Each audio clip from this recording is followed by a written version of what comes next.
Hello everyone, welcome back to my YouTube channel. তো আজকে আমি দেখাবো কী খাবার খাওয়াইলে দেশি মুরগি অনেক বেশি ডিম দিব।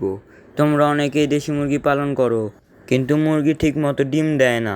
তাইলে আজকের ভিডিওটা শেষ পর্যন্ত দেখো, কারণ আজকে আমি এই ভিডিওতে দেখাবো আমি কিভাবে দেশি মুরগির খাবার তৈরি করি আর খাবারের কি কি উপাদান দেই।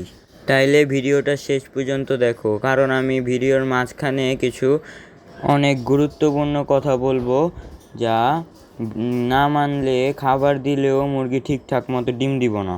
তাই ভিডিওটা শেষ পর্যন্ত দেখো। চ্যানেলে নতুন হলে চ্যানেলটা সাবস্ক্রাইব করে দাও, যদি ভিডিওটা ভালো লাগে তাহলে লাইক করে দাও। প্রথমে আসি আমাদের প্রথম উপাদান ধান। দেশি মুরগির খাবারের মধ্যে ধান অনেকেই ব্যবহার করে, কারণ ধান মুরগি সহজেই খাইতে পারে এবং ধান থেকে শরীরে শক্তি পাওয়ার একটা অংশ আসে। এবার আসি দ্বিতীয় উপাদান, লেয়ার 1 ফিড।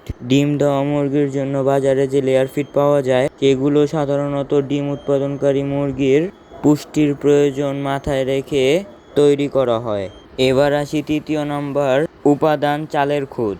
চালের খুদও দেশি মুরগির খাবারে ব্যবহার করা যায় এবং এটা খাবারে শক্তির উৎস হিসেবে কাজ করে। তারপর আমি একটা বড় ঢাকনাওয়ালা বালতি নিব, যেটাতে সব খাবার ঢেলে মিক্স করব। আপনারা যদি এমন ঢাকনাওয়ালা বালতি না পান, তাহলে বাজারে যে বালতিগুলা বিক্রি করা হয় সেগুলোর মধ্যেও মিক্স করতে পারেন।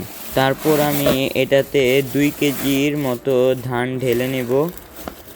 ধান ঢালার পরে তারপর নেব লেয়ার 1। আমি লেয়ার 1 এখানে 1 কেজির মতো ঢেলেছি। এটা 70 টাকা কেজি বাজারে বিক্রি হয়। তারপর নিব 1 কেজি চালের খুদ। এটাও বাজারে 20 থেকে 30 টাকা কেজিতে পাওয়া যায়। আমি 1 কেজি কিনে এনেছি। এখানে মোট 4 কেজি খাবার আছে। এই 4 কেজি খাবার আমার 7 দিনের মতো যাবে, আমার 15টা মোরগ মুরগির জন্য। তারপর খাবারগুলো সুন্দরভাবে মিক্সার করতে হবে, যেন একবারে সব কিছু মিক্স থাকে।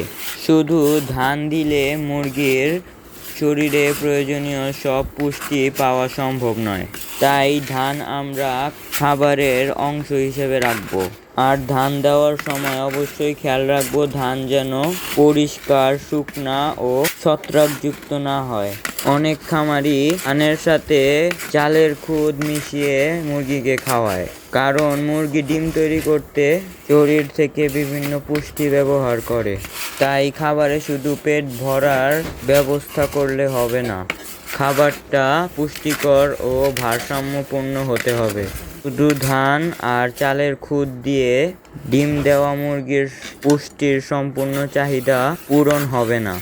আর চালের খুদ কেনার সময় বা ব্যবহার করার সময় ভালো করে দেখে নিতে হবে চালে যেন দুর্গন্ধ না থাকে বা ভেজা না থাকে। এখন সব থেকে গুরুত্বপূর্ণ উপাদানটি হলো লেয়ার 1। এই ধরনের সুষম ফিডে সাধারণত প্রোটিন, ভিটামিন, মিনারেল এবং অন্যান্য পুষ্টি উপাদান থাকে। মুরগি যখন নিয়মিত ডিম দেয়, তখন তার শরীর থেকে অনেক পুষ্টি ডিমের মাধ্যমে বের হয়ে যায়। তাই শুধু ধান আর খুদ খাওয়ালে এই পুষ্টির ঘাটতি পূরণ হবে না। এই জায়গাতেই সুষম খাদ্য অর্থাৎ লেয়ার ফিড গুরুত্বপূর্ণ। তো আজকের ভিডিওতে দেখলেন মুরগির খাবারে ধান, চালের খুদ আর লেয়ার 1 কিভাবে ব্যবহার করা যায় এবং কেন শুধু ধান আর চালের খুদের উপর নির্ভর না করে সুষম খাদ্যের ও খাবারের দিকে নজর দেওয়া দরকার। ভিডিওটা ভালো লাগলে একটা লাইক করো, চ্যানেলে নতুন হলে সাবস্ক্রাইব করো। তো দেখা হবে নেক্সট কোনো ভিডিওতে, ততক্ষণের জন্য বাই বাই।